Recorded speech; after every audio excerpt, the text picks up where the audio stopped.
Welcome back to Slide Scholar. In the previous video, we went over the hate for Disney's Wish, whether it was justified or overblown.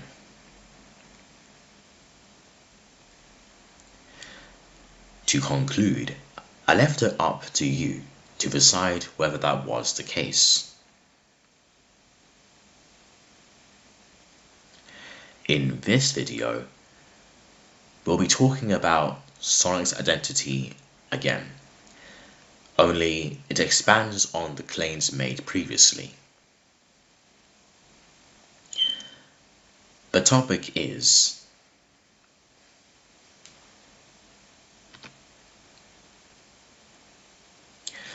were the original Japanese portrayals of Sonic better written?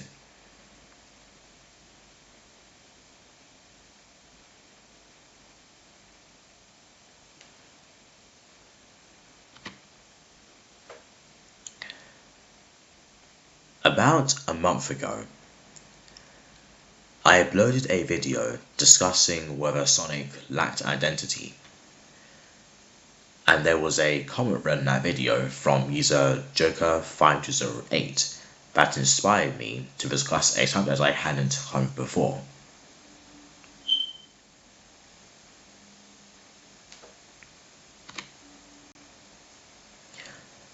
However, I was able to find a comment thread featuring him again, where it is discussed in much more detail than before and gives greater insight into the claims made in that previous Sonic video.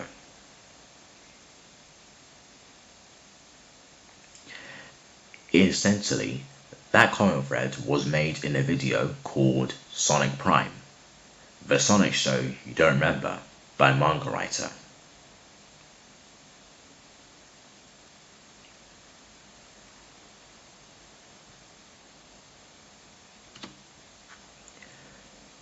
The thread begins with Joker5208 expressing his desire for a return to the character's original Japanese personality, rather than his current portrayal.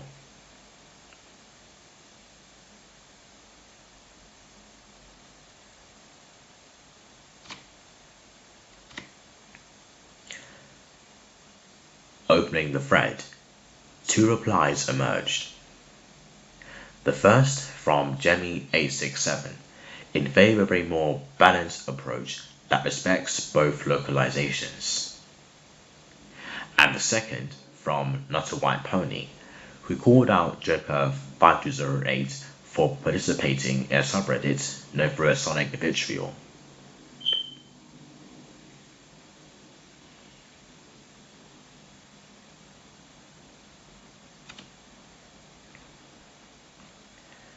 It's unclear what Star Force Supersonic said, but they were probably arguing that the current portrayal of Sonic works perfectly. Joker5208 disputes this, explaining that in his own perspective, he thinks the character is just the way it is. Superficial. He gives several examples to prove it. Sonic, weirdly quippy superhero. Tails, smart sidekick. Amy, the nice girl. Eggman, goofy scientist villain.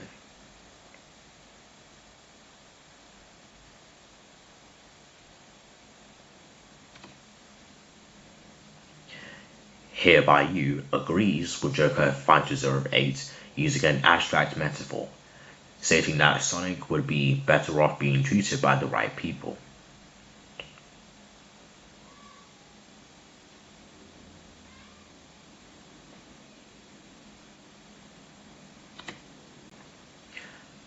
However, Delta Omaniac speculates that Joker5208 hates all things American and loves all things Japanese. Joker5208 then clarified that he wasn't hating all things American, but was instead calling for the return of the character's original Japanese personality, or more simply, for the character's portrayal to be improved.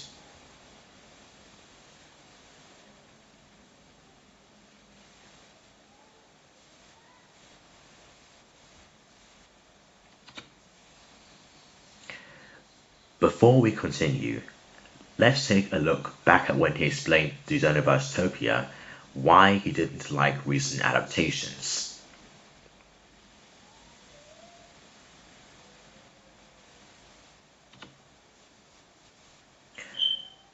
Remember when he said that the newer adaptations lacked uniqueness? Today, we learn that the uniqueness he was referring to is the portrayal of the characters when they were first developed by the original Japanese creators. He feels that recent adaptations, movies, TV series, and comics are surface level because they don't reflect that type of writing he prefers.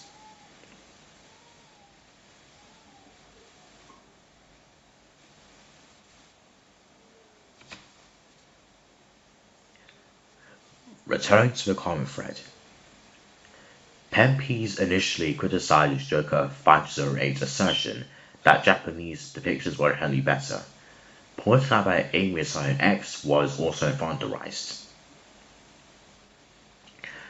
Joker 508 counters that the characters started out simple, but by the time the Adventure era rolled around, their personalities had developed, with Amy becoming more than just a nice girl. However, this has since lessened.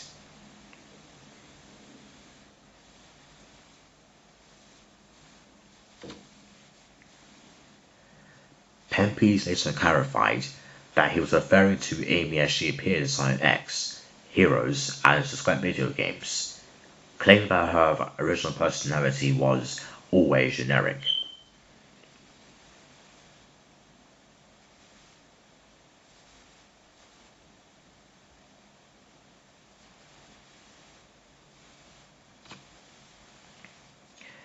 Joker 508 then explained that he was referring to Amy from the Adventure era, and Pempies agreed, despite their initial arguments.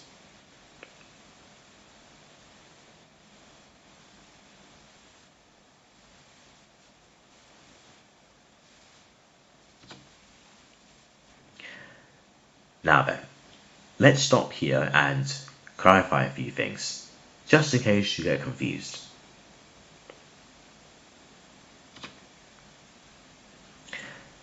First off, what did Joker 508 mean by original Japanese personalities? He's referring to the deeper, more nuanced personalities that early Japanese developers gave to Sonic and friends, especially as seen in Sonic Adventure 1 and 2. He believes that these original personalities have been lost or flattened out in favor of simplified versions for the West in the pursuit of wider commercial appeal.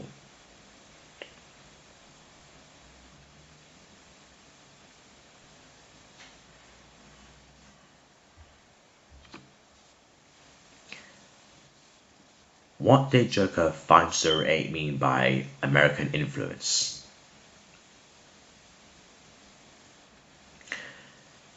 He was mainly referring to how Sonic's personality and worldview have been changed by Western media, such as Adventures of Sonic the Hedgehog, a slapstick comedy with a goofy Sonic and a clumsy Eggman. Sonic Sat a darker atmosphere, but with its own unique worldview, characters such as Sally Acorn, and backstories that don't appear in the main games. Sonic Underground, featuring a musical trio and a completely different worldview from the main games. These were not made by Sonic Team Japan, but by American or Canadian studios, and often reference the Sonic Bible, created by Sega of America as a guide for Western storytelling.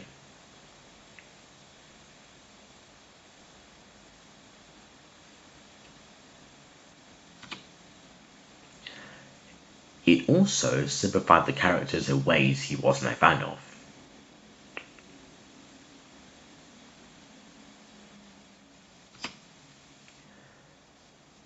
Sonic. Japanese characterization. Cool but serious hero. Flawed but growing. American influence traits. Potential speech, overconfidence, typical superhero.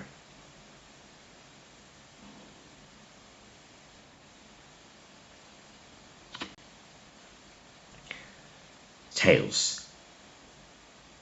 Japanese characterization. A kind-hearted genius who grows over time. American influence characteristics. Just the smart kid sidekick.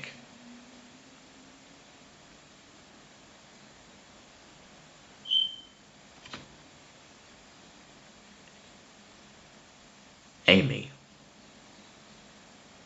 Japanese characterization. Kind, but assertive, and becoming independent. American influence characteristics. Kind girl or crazy fan.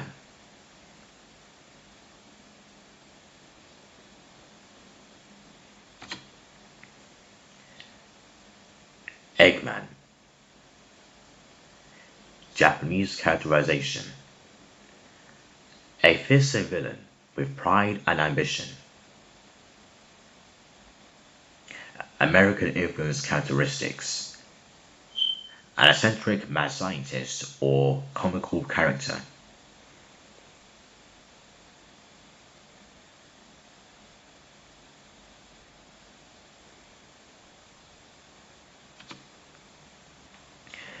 He believes that this Americanized framework has diminished the depth those characters had, and that most recent media, like Sonic Prime, could continue that trend.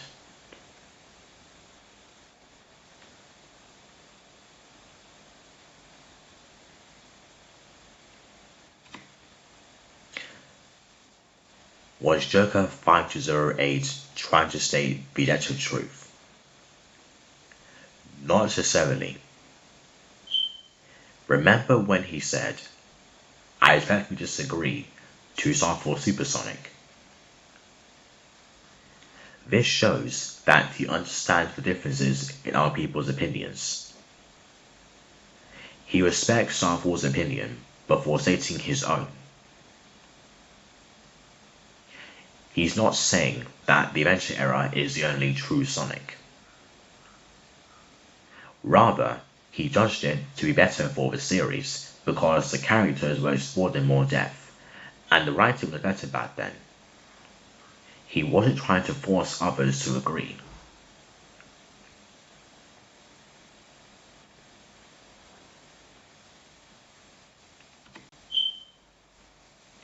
In essence, he's critical of modern media writing. I'd like to see a return to better character development, which he feels is too focused on marketability rather than depth. Or, in simple terms, he wants storytelling and science to be meaningful and not only comedic.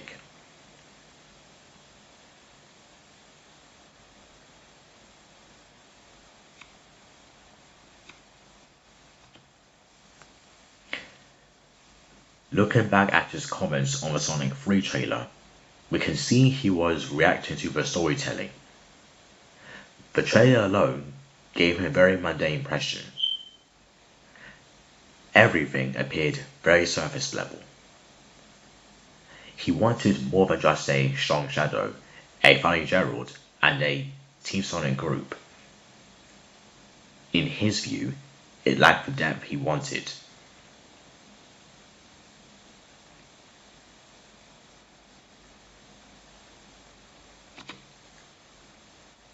But you might be wondering, why might people not agree with him?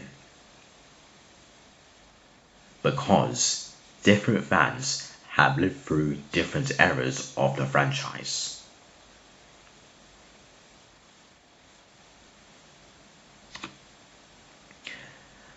For example, some people grew up in the classic era, adventure era, and modern era.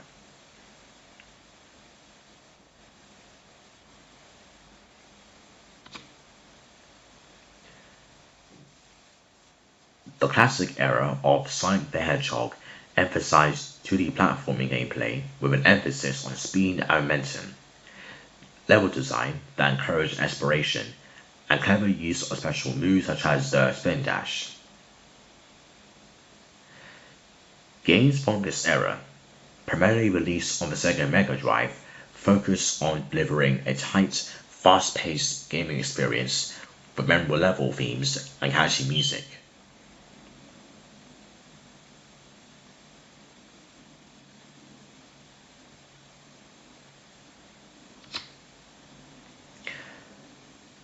The adventure era of Sonic the Hedgehog focused on reimagining the series for a 3D game world and establishing a stronger narrative.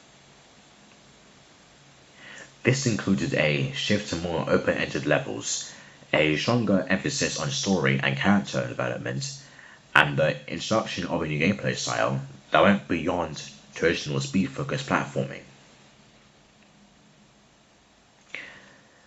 This is Joker 508's preferred version of Sonic. The main priority then was deep storytelling, making viewers feel emotionally engaged.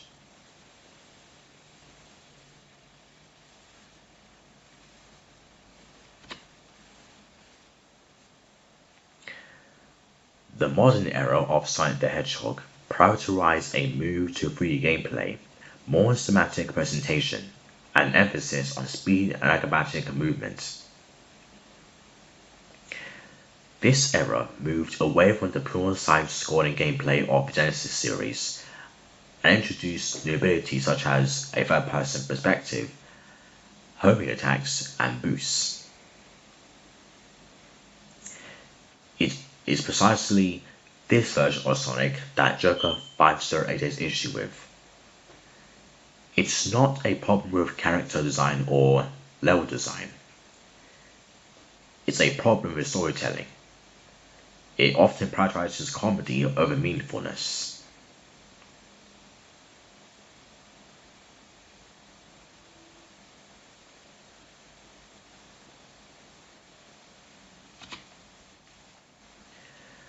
These reasons combine to explain why people have different opinions.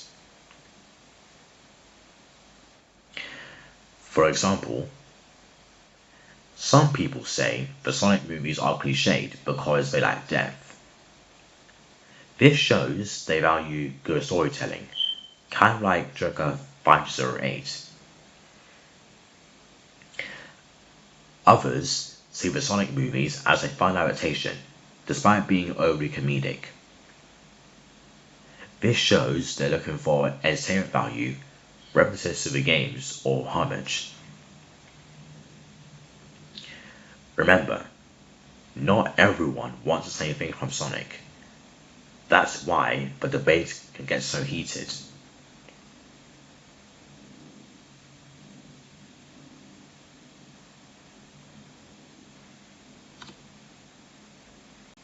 So, to answer the question, were the original Japanese portrayals of Sonic better written? It depends. There is no true Sonic, and we all enjoy the series in our own way. So, to put it simply, if you're looking for better writing, such as character development, narrative flow, and emotional weight, then the original Japanese Sonic characters are for you. If you're looking for fun and entertainment, regardless of the story, that's fine too. After all, not everyone needs depth in the story. Fun and excitement are enough to keep you in the moment.